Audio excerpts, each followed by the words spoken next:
मेरा क्वेश्चन आपसे ये है कि आप मुझे कोई एक वाकया बता दीजिए, और प्लीज़ ट्विटर की ट्वीट्स मत दिखाइएगा, इंस्टाग्राम के रील्स मत बताइएगा, क्योंकि मैं प्रूव कर सकती हूँ कि ये भी आपने जो भी बोला ना कि वो गलत है।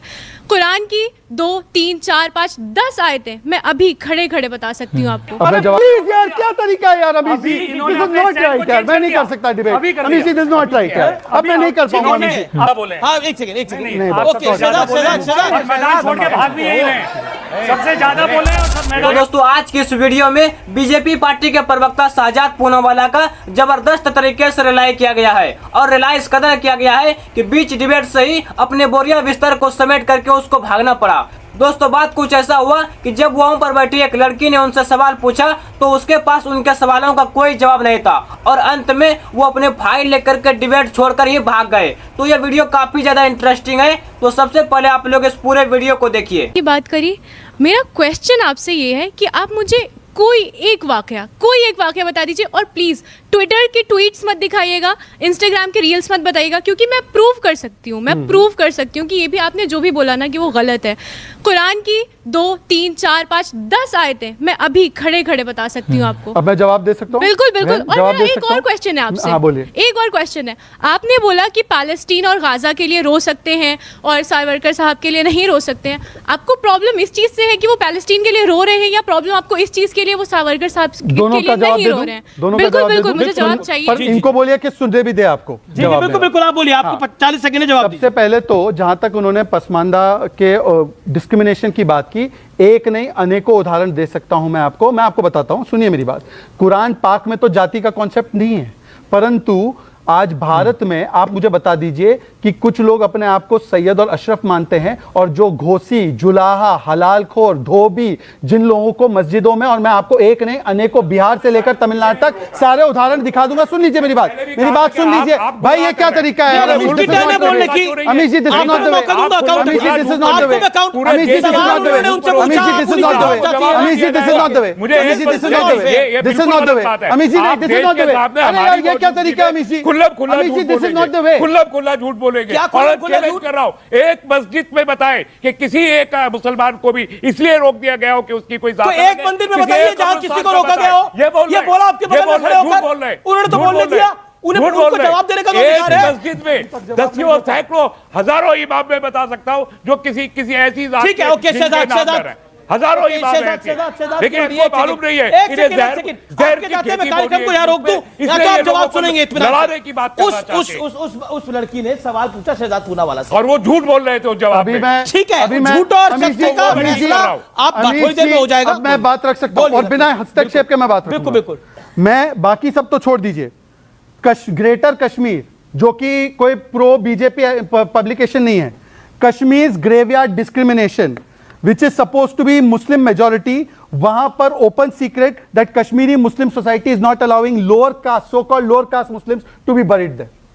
अब बोल दीजिए मुझे दूसरी बात। अब भाई दूसरी, you have to give him a chance. ये ट्विटर और ये इंस्टाग्राम, अरे ग्रेटर कश्मीर ये कौन सा? आप बता दीजिए मुझे रिपोर्ट कोट करके। खुद ही दूसरी बात भाई अंजीर जी, ये तरीका नहीं हो सकता। मैंने इसकी बात सुनी है, मुझे बात रखने का समय मिलेगा। कोई भी साथ नहीं है, और इनकी पोस्ट की हुई है। आप मेरे सम्मानित पैमाने में माजरत चाहूंगा, लेकिन उनको भी मैं भी माजरत चाहूंगा अगर वो गलत लेकिन उनका अधिकार है अपनी बात को गुमराह करेंगे। लेकिन आप लोग चाहते हैं कि वो अपनी बात रखे, हाथ खड़ा करें। फैक्चुअल बोलिए। ये देखिए, उनसे एक प्रश्न पूछा गया, उसका वो उनको और प्रश्न पूछने का अधिकार है, तो जवाब देने का भी अधिकार होगा ना। जवाब में झूठ बोल रहे, सच और झूठ का अगर फैसला करेंगे तो इस पायदान पे कोई खड़ा हुआ नहीं। सच और झूठ की बात है ना, एक सेकंड, सच और झूठ की बात है ना, एक सेकंड, सच और झूठ की बात है ना जी। दुनिया चपटी है, गोल है। ये क्या सवाल है? दुनिया चपटी है, गोल है। क्या सवाल है? सुन लो बेटी, सुनो, चुप रहो, चुप रहने को बोलो, बिल्कुल। बेटी, आप बेटी के पास माइक दो, बेटी के पास माइक दो, बेटी के पास माइक दो, आप झूठ बोल के बेटी के पास माइक दो। बेटी मुझे बताओ, कुरान पाक में क्या लिखा है? दुनिया गोल है, चपटी है? क्या लिखा है? बोलिए, खुलकर बोलिए। इम्परफेक्ट है। मैं कहिए आपको आयत दिखा दूं? तो इसलिए मैं बोल रहा हूँ, इसलिए मैं कह रहा हूँ। अब मेरी बात हो जाए, मैं पूरी बात करूं, तस्लीम रहमानी से कहेंगे कि मेरी बात पूरी होने देंगे? अगर ये अब मेरी बात सुनिए, अब मेरी बात सुनिए भाई।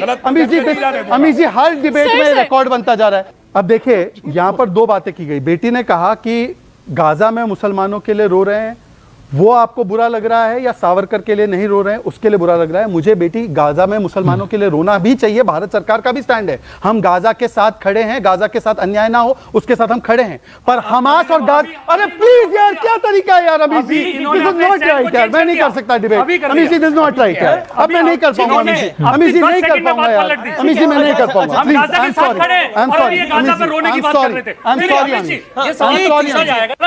एम सॉरी, मैं उधर जाता हूँ, मेरी हर डिबेट अमीश के हर शो में ऐसी आप डिबेट छोड़ के भाग जाएंगे, आप डिबेट छोड़ के भागेंगे। दोस्तों अगर मैं डिबेट छोड़ के भाग रहा हूं, अगर आपको अच्छा लगता है मैं क्षमा चाहता हूं, पर मैं डिबेट छोड़ के भाग रहे हैं। बताइए गाजा पे आपका स्टैंड अभी बोल रहे थे, मैं बोलूं या ये बोले?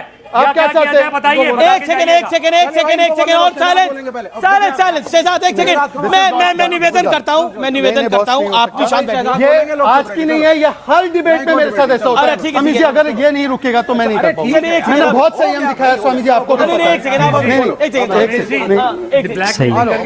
अच्छा आप सबसे ज्यादा बोले। हाँ एक सेकंड ओके, मैदान छोड़ के भाग भी यही रहे, सबसे ज्यादा बोले और सब मैदान छोड़ के भाग भी यही रहे। तो दोस्तों आप लोगों ने पूरे इंटरव्यू को देखा, किस तरह से उस लड़की ने शाहजाद पूनावाला से सवाल पूछा, लेकिन उनके पास उनके सवालों का कोई जवाब नहीं था और अंत में वो अपने फाइल लेकर के बीच डिबेट से ही भाग गए। और हमने वहां पर देखा कि गाजा और हमास युद्ध का बात हो रहा था, हमारे देश की स्थिति क्या है, मणिपुर लगातार जल रहे हैं, हिंदू भाइयों के साथ बांग्लादेश में लगातार अत्याचार हो रहा है, लेकिन ये लोग इन सब मुद्दों पर एक भी शब्द नहीं बोलेंगे। ये लोग गाजा और हमास का युद्ध रुकवाएंगे, ये लोग रशिया और यूक्रेन का युद्ध रुकवाएंगे, लेकिन अपने देश की स्थिति क्या है, अपने देश में लोग कैसे जीवन जी रहे हैं, इनसे इनका कोई मतलब नहीं है। और मैं देश के मीडिया से भी कहना चाहता हूं कि आप लोग इन पार्टी के प्रवक्ताओं से देश के महंगाई पर, देश के बेरोजगारी पर, शिक्षा व्यवस्था पर, स्वास्थ्य व्यवस्था पर सवाल पूछिए, ताकि देश का विकास हो सकेगा, देश के गरीबों का विकास हो सकेगा। लेकिन ये देश के जितने भी सारे मीडिया है, ये पार्टी के प्रवक्ताओं से ऐसे ऐसे सवाल पूछते हैं जिससे कि उन दोनों पार्टी के प्रवक्ताओं में बहस हो जाए और उनको टीआरपी मिल जाए। और शायद यही वजह है कि आज हमारे देश के मीडिया का रैंकिंग 205 देशों में से 168वें नंबर पर चला गया है। और ये लोग यदि ऐसे ही 5 साल तक अपनी पत्रकारिता को करते रहेंगे तो इसका रैंकिंग 200 से पार जाने में बहुत ज्यादा देर नहीं लगेगा। बाकी आप लोग ऐसे ऐसे नेताओं के बारे में, ऐसे ऐसे मीडिया के बारे में क्या सोचते हैं, अपना राय कमेंट में बताएं। और ये वीडियो आप लोगों को कैसा लगा, और यदि आप लोगों को ये वीडियो अच्छा लगा है तो कृपया वीडियो को एक लाइक कीजिए, और ऐसे ही इंटरेस्टिंग वीडियो देखने के लिए आप लोग हमारे चैनल को सब्सक्राइब कीजिए। मिलते हैं अगले वीडियो में, तब तक के लिए जय हिंद, वंदे मातरम।